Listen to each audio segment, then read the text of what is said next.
Saudara-saudari, insan pencinta ilmu pengetahuan, ya, sains yang saya banggakan.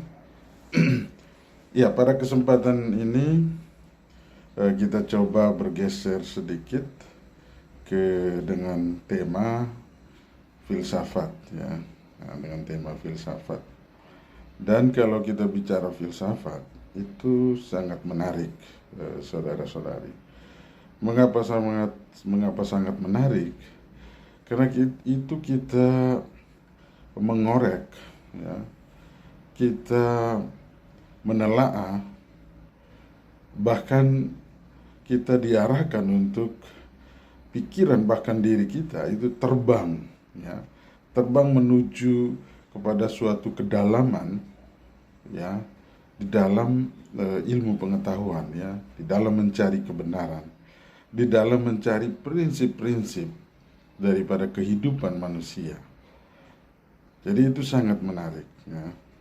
Saya kasih contoh hal yang sederhana yang menarik. Orang matematika atau ya orang-orang pada umumnya, kalau kita tanya 1+1 dari anak TK pun tahu bahwa 2, ya. Tetapi di dalam filsafat 1+1 tidak mesti 2, ya. 1+1 sama dengan 2, atau 1+1 sama dengan 1, ya. Jadi dalam filsafat 1+1 bisa tetap 1. Ya, saya kasih contoh. 1 buah mangga ditambah dengan 1 buah pisang itu tidak bisa disebut 2 buah pisang, tidak bisa, ya. Tetap dia menjadi 1 buah mangga dan 1 buah pisang. Artinya 1+1 tidak mesti 2. Dia bisa jadi 1, ya. Kecuali 1 pisang tambah 1 pisang menjadi 2 pisang. Nah, 1 buah mangga tambah 1 buah mangga menjadi 2 buah mangga. Ya, jadi sangat kritis di dalam filsafat itu melihat soal unsur atau substansi, ya.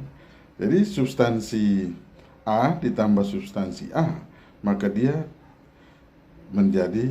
bisa menjadi substansi yang sama dengan jumlah 2, ya, substansinya itu. Tapi kalau substansi A ditambah substansi B tidak bisa disamakan menjadi 2 substansi A. Tetap dia substansi A dan substansi B.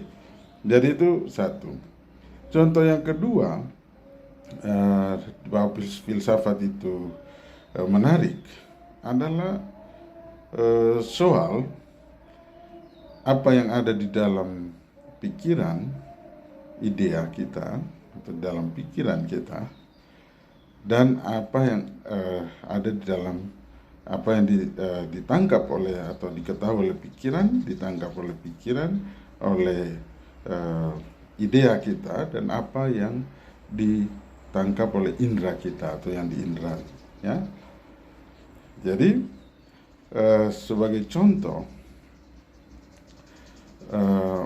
orang bertanya kepada orang yang belajar filsafat itu beda dengan orang bertanya kepada orang yang tidak belajar filsafat, ya. Contoh ini, ya, Anda lihat ini 1 pohon kelor misalnya, atau 1 pohon mangga, ya, 1 pohon mangga. Apakah itu benar 1 pohon mangga?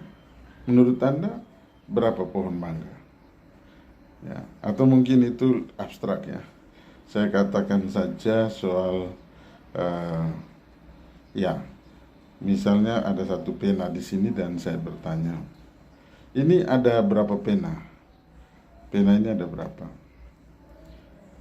Kalau orang filsafat dia akan katakan 2 pena, ya.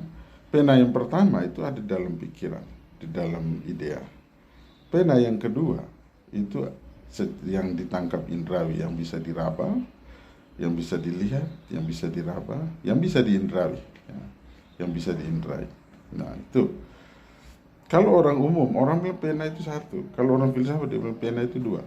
Pena yang pertama yang itu, yang diindrai, ya, yang bisa saya lihat, bisa saya raba itu. Pena yang kedua itu ada dalam pikiran. Nah, jadi itu sangat menarik ya.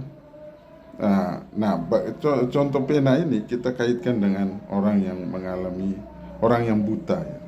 Orang yang buta. Nah, apakah orang buta dia melihat pena? Tidak. Tapi dia ada di dalam dia punya pikiran, ada di dalam dia punya gambaran, pikiran. Ya, itu di dalam pemikiran dia, dalam otaknya dia tahu